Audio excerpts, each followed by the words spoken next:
Hello students, now we are discussing about next paragraph, chapter number 1, class 11th NCERT book.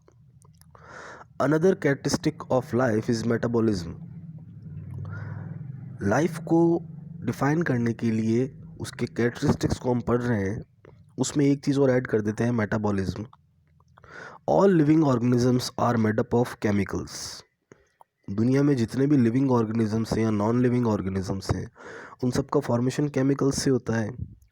These chemicals, small and big, belonging to various classes, sizes, functions, etc. ये जो chemical हमारी body में present है, ये छोटे हो सकते हैं, बड़े हो सकते हैं, और वेरियस इनकी क्लासेस हैं. इनका साइज़ अलग अलग तरह का होता है और इनके फंक्शंस अलग अलग तरह के होते हैं. They are constantly being made and change into some other biomolecules. छोटे छोटे केमिकल से मिलकर के हमारी बॉडी में बायोमोलिक्यूल्स बनते हैं, जैसे कि DNA, proteins, sugars, etcetera. These conversions are chemical reactions और metabolic reactions. सो स्मॉलर केमिकल्स को या बड़े बड़े केमिकल्स को कन्वर्ट करके हमारी बॉडी के बायोमोलिक्यूल बनाने का जो प्रोसीजर है, इस प्रोसीजर को या तो केमिकल रिएक्शन कह दो या कह दो metabolic reaction. There are thousands of metabolic reactions occurring simultaneously inside all living organisms. हमारे शरीर में या किसी भी लिविंग ऑर्गेनिज्म के शरीर में हज़ारों के आसपास मेटाबॉलिक रिएक्शंस साइमल्टेनियस वे में कंप्लीट होती है. साइमल्टेनियस का मतलब हो सकता है एक साथ, साथ साथ, या आगे पीछे, या रुक रुक के, या अल्टरनेटिव मैनर में, प्रॉपर तरीके से रिदमिक वे में कंप्लीट होती है. बी दे यूनिसेलुलर और मल्टीसेलुलर. या तो वो यूनिसेलुलर होंगे लिविंग ऑर्गेनिज्म, या फिर वो मल्टीसेलुलर होगा. कोई भी हो, सब में एक सिमिलर वे में वो कंप्लीट होती है. All plants, animals, fungi and microbes exhibit metabolism. दुनिया के सारे लिविंग ऑर्गेनिज्म में मेटाबॉलिज्म शो होता है. The sum total of all the chemical reactions occurring in our body is metabolism. Metabolism की एक डेफिनेशन दे रखी है, इसको नोट आप कर सकते हैं, दैट द सम टोटल, यानी कि बॉडी में जितनी भी केमिकल रिएक्शंस होती है उसको कहेंगे metabolism. No non living object exhibits metabolism. Non living objects में मेटाबॉलिज्म शो नहीं होता या होता ही नहीं है. Metabolic reactions can be demonstrated outside the body in cell free systems. Metabolic reactions को डेमोन्स्ट्रेट करने के लिए हमें सेल फ्री सिस्टम्स का यूज़ करना पड़ता है, जो कि बॉडी के बाहर किया जाता है, पेट्री डिश में या किसी टेस्ट ट्यूब में या किसी एक वेल सूटेड चैम्बर्स में. And isolated metabolic reactions outside the body of an organism performed in a test tube is neither living nor non living. अगर बात करें कि मेटाबॉलिक रिएक्शन को आप बॉडी से बाहर रिप्रेजेंट कर रहे हो, उसको डेमोन्स्ट्रेट कर रहे हो, तो इसको ना तो लिविंग मानेंगे और ना ही नॉन लिविंग मानेंगे.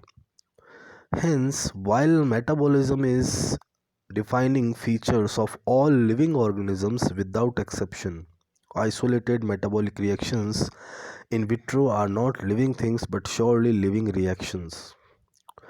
मेटाबॉलिज्म उन सारी एक्टिविटीज़ को बोलेंगे जो किसी बॉडी के अंदर प्रेजेंट है, लेकिन अगर बात करें इन विट्रो मेटाबॉलिक रिएक्शंस की, यानी कि जो हमने टेस्ट ट्यूब में करी, वो लिविंग तो नहीं है, बट वो एक लिविंग रिएक्शन है.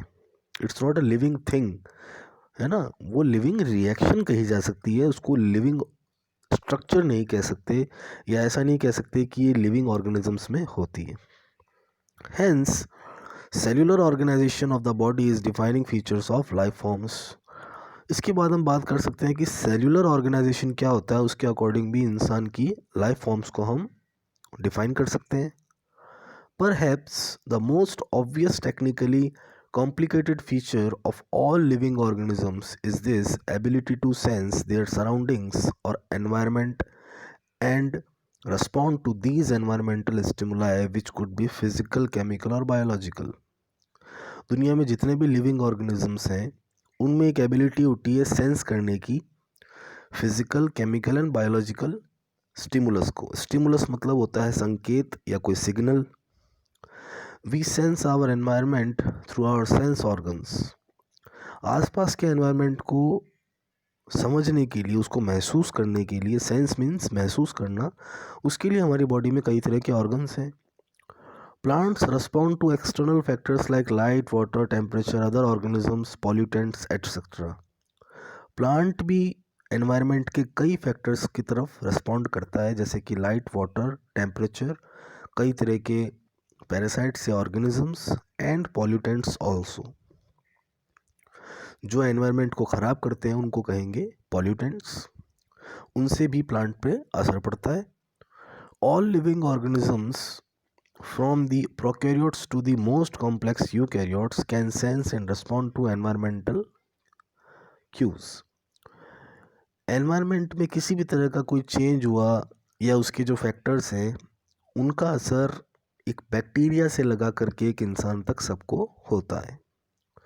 Photo period affects reproduction in seasonal breeders both plants and animals.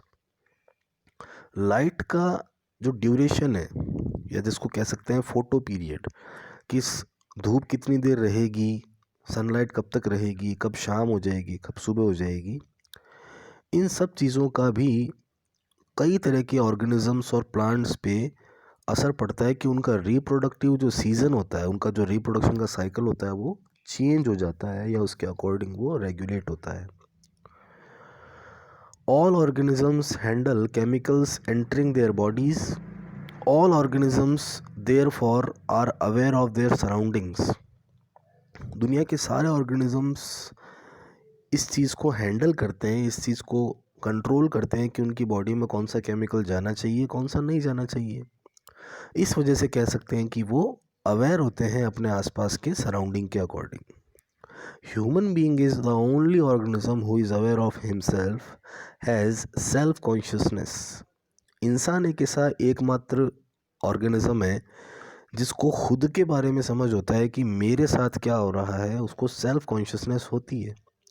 So we can pick it that consciousness therefore become the defining property of living organisms. तो हम कॉन्शियसनेस का मतलब संवेदना, या कह सकते हैं कि जागृति, या कह सकते हैं कि चेतना। तो चेतना को हम लिविंग ऑर्गेनिजम्स का एक कैरेक्टर मान सकते हैं।